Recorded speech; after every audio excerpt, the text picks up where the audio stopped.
धार्मिक नारे लगते हैं, पुलिस पर भीषण पथराव होता है। भीषण शब्द का इस्तेमाल कर रहा हूं। बोले दे लठ दे लठ दे पत्थर, बोले इनका कपाल खोल दो।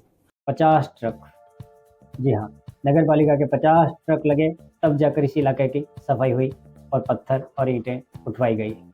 जी हाँ, मैं बात कर रहा हूँ संभल के हरिहर मंदिर और जामा मस्जिद के विवाद की। कोर्ट ने सर्वे का ऑर्डर दिया। सर्वे के लिए टीम गई। दोनों पक्ष के वकील थे। हिंदू पक्ष के वकील विष्णु शंकर जैन और मुस्लिम पक्ष के वकील जफर अली, दोनों वहाँ मौजूद थे और कोर्ट कमिश्नर की पूरी टीम उनके साथ सर्वे के लिए गई। लेकिन अचानक वहाँ हजारों की संख्या में भीड़ आ गई और ईंटें और पत्थर चलाने लगी। और आप अंदाज़ा लगाइए कि कितना पथराव हुआ होगा कि 50 ट्रक नगर पालिका के लगे, तब जाकर इलाके की सफाई हुई। आखिर इस पथराव और इस विवाद की क्या वजह है, सारा कुछ जानेंगे इस वीडियो में। लेकिन आपसे एक छोटा सा अनुरोध है, अगर आप चैनल पर पहली बार आए हैं तो वीडियो को लाइक और चैनल को सब्सक्राइब जरूर कर देना, क्योंकि इसी तरह की नॉलेजफुल वीडियो इस चैनल पर हम लाते रहते हैं। चलिए मेन वीडियो शुरू करते हैं।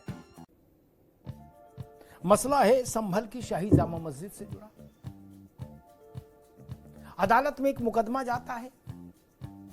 उस मुकदमे में कहा जाता है कि शाही जामा मस्जिद मुगलों के समय में पहले से चले आ रहे एक हिंदू मंदिर को तोड़कर बनाई गई, हरि मंदिर को। और वो मंदिर पृथ्वीराज चौहान के शासनकाल से भी पुराना था।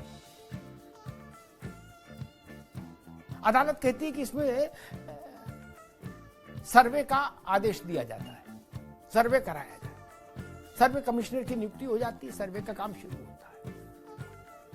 सर्वे का काम शुरू होता है संभल की जामा मस्जिद में और हिंसा शुरू हो जाती है।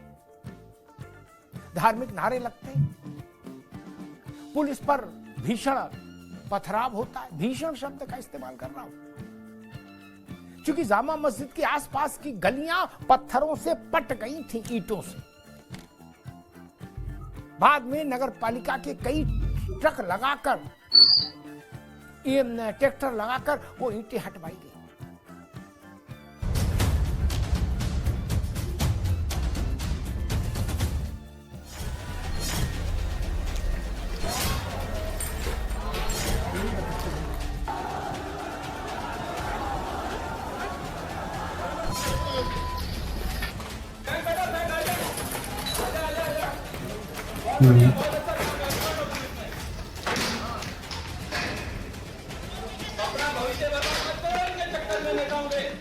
रंजना जी, आपसे बात शुरू करूंगा।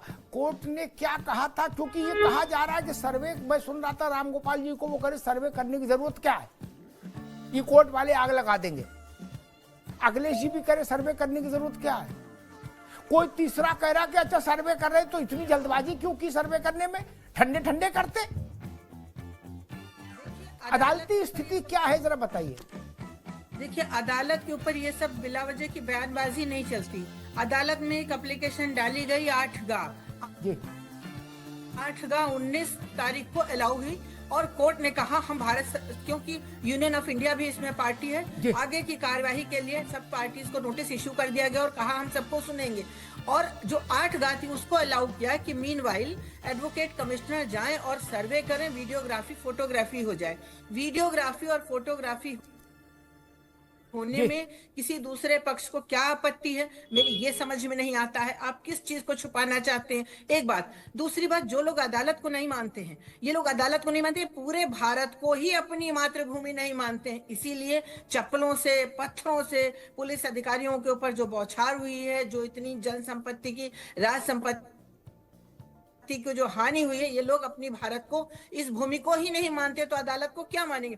तीसरी बात है, अगर सर्वे का आदेश हुआ था और कोर्ट ने कहा था सर्वे करके रिपोर्ट अमुक दिन को 28 तारीख को जमा करो, तो एडवोकेट कमिश्नर ने और दोनों पार्टीज ने और पुलिस प्रशासन ने अगर सर्वे के लिए कहा, तो इसमें मुझे नहीं लगता कि कोई ऐसी चीज हो गई हो जो आसमान फूटा पड़ रहा हो। सर्वे की बात थी और कोई उसमें यह भी नहीं था कि एएसआई का सर्वे हो या कोई खुदाई, खाली ओपन आइज से सर्वे था, ये देखने के लिए कि क्या क्या चीज है एक्चुअल में। अगर आपको कोई डर नहीं था, आप दरवाजे खोल देते, देख करके वो चले आते, कोई ऐसी आफत नहीं थी। ये प्री प्लान्ड मैनर था और अगर ये सर्वे ना भी होता, तभी भी इनकी जो तैयारी पहले से पत्थरबाजी और चप्पलें थी, शुक्र मनाइए कि वो पेट्रोल वाली बोतलें नहीं थी, ये तैयारी इनकी पहले से ही थी। और पूरे प्रदेश में जो भी आपने कहा है कि गाजियाबाद से लेकर बहराइच से लेकर सब जगह इनको यही चीज करना था, तो यही चीज करना था।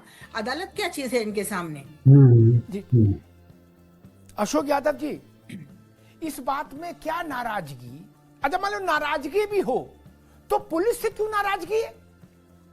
अदालत से नाराजगी है तो हाई कोर्ट जाओ, हाई कोर्ट से नाराजगी है तो सुप्रीम कोर्ट जाओ।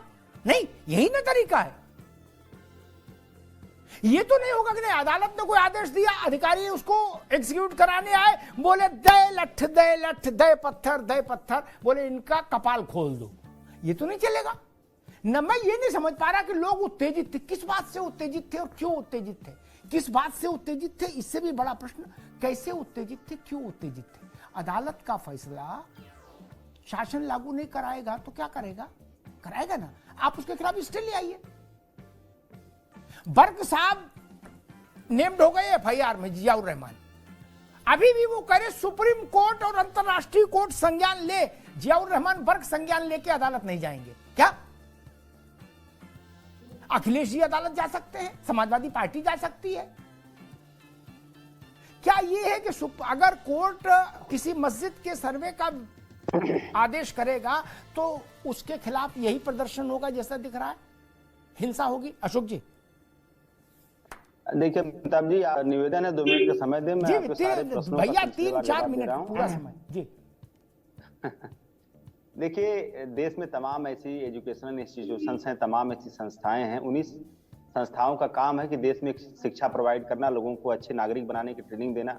लेकिन भारत में भारतीय जनता पार्टी और आरएसएस जैसी भी संस्थाएं हैं जो अपने छात्रों को दंगा कराना, बांटने काटने की राजनीति करना, नफरत फैलाना, इस तरह की ट्रेनिंग देती हैं। और उनके जो विद्यार्थी, जो छात्र हैं, आज जब वो राजनीति में हैं, माननीय मोदी जी जैसे लोग, माननीय योगी जी जैसे लोग, जो आरएसएस और भाजपा में जो ट्रेनिंग अर्जित की है, उसी के हिसाब से अपना काम, जो उनका स्पेशलाइजेशन जिस विभाग में है, वो स्पेशलाइजेशन अपना जो समाज को दे रहे हैं। तो उसी कड़ी में बहराइच दंगा भी आपने देखा होगा, उसी कड़ी का बहराइच दंगे का पार्ट 2 है।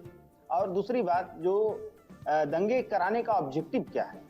दंगे कराने का सिर्फ और सिर्फ एक ऑब्जेक्टिव है अमिताभ जी, क्योंकि राम मंदिर का जब फैसला आ गया तब आरएसएस और भाजपा के पास कोई काम ही नहीं बचा। ये लोग बेरोजगारी में जी रहे थे कि अब क्या करें, अब तो कुछ है ही नहीं मामला जिसमें हिंदू मुस्लिम कराया जाए। अब ये क्या किए कि हर मस्जिद के नीचे मंदिर खोजने लगे, क्योंकि भाई अब देखिए, कोई आदमी अगर मिसक्रिएंट एलिमेंट है इस तरह का, तो उसको कोई न कोई नौकरी चाहिए ना, कोई रोजगार चाहिए। अशोक जी एक मिनट, एक 30 सेकंड, फिर आप 30 सेकंड से इसमें एक तथ्य जोड़ दूं। काशी का विषय, विश्वेश्वर महादेव का, और जन्मभूमि, कृष्ण जन्मभूमि का विषय भारत की न्यायिक प्रक्रिया से गुजर रहा है, इसलिए ऐसा नहीं कि विषय खत्म हो गए। भारत की न्यायिक प्रक्रिया से गुजर रहा है, एडवांस स्टेज पर तेजी से गुजर रहा है, ये हम लोग करें जी। बिल्कुल बिल्कुल। देखिए, तो वही मैं कह रहा था कि जब राम मंदिर का फैसला आ गया तो आरएसएस भाजपा अपने आप को निहत्था महसूस कर रहा था कि अब हमारे राजनीति करने का क्या है। तो फिर इसी तरह का हर मंदिर के नीचे, हर मस्जिद के नीचे मंदिर खोजो और नया नया विवाद पैदा करो और धार्मिक और इस तरह के दंगे कराओ ताकि उनका रोजगार चलता रहे। और इसका मूल उद्देश्य अमिताभ जी अगर आप देखेंगे तो इस तरह के दंगे के पीछे जो साजिश है, सिर्फ और सिर्फ इस देश की जो 80% जो हिंदू आबादी है, उस हिंदू आबादी का ब्रेन वॉश करने का है, ताकि वो हिंदू आबादी के लड़के नौकरियों की बात ना करें, उस हिंदू आबादी के लड़के पेपर लीक की बात ना करें, किसान अपने डीएपी की बात ना करे, पीडीए अपने आरक्षण की लूट की बात ना करे। इस तरह का ये ऑब्जेक्टिव है। अशोक जी एक छोटा सा ऑब्जेक्टिव था। ठीक, बिल्कुल ठीक। आपने जितने आरोप लगाए मैंने धैर्यपूर्वक पूरा अवसर दिया। मेरा एक छोटा सवाल है, फिर मैं भाजपा के पास जाऊं, फिर एआईएमआई के पास। कोर्ट का आदेश पालन कराया जाएगा तो सैकड़ों लोग सड़क पर उतर आएंगे पत्थर लेके, उसके बाद में 50 ट्राला और ट्रक लगा के पता लगता है नगर पालिका पत्थर भरवा पाई। क्या ये क्या तमाशा है? आपको अच्छा नहीं लग रहा? आपसे मतलब जो पत्थर फेंक रहे थे उनको अच्छा नहीं लग रहा तो उनको और उनके नेताओं को अदालत जाना चाहिए था। ये ड्रामा तो नहीं स्वीकार हो सकता ना। ये बनाना स्टेट है क्या कि हमें अदालत की स्थिति करनी थी? बोले फिर तो बोले हमने पथराव कर दिया है और तमंचा 5-7 फायर झोंक दिए। ये तो नहीं चलेगा ना। आपको अच्छा नहीं लगा, ठीक है, अदालत जाइए, यही ना तरीका है अशोक जी। या पत्थर चलाएंगे? उम्मीद करता हूँ वीडियो पसंद आई होगी। वीडियो पसंद आए तो वीडियो को लाइक करें और कमेंट बॉक्स में अपनी प्यारी सी राय जरूर लिखें। मिलते हैं किसी नए वीडियो में नए टॉपिक के साथ, तब तक के लिए जय श्री राम, जय हिंद, वंदे मातरम।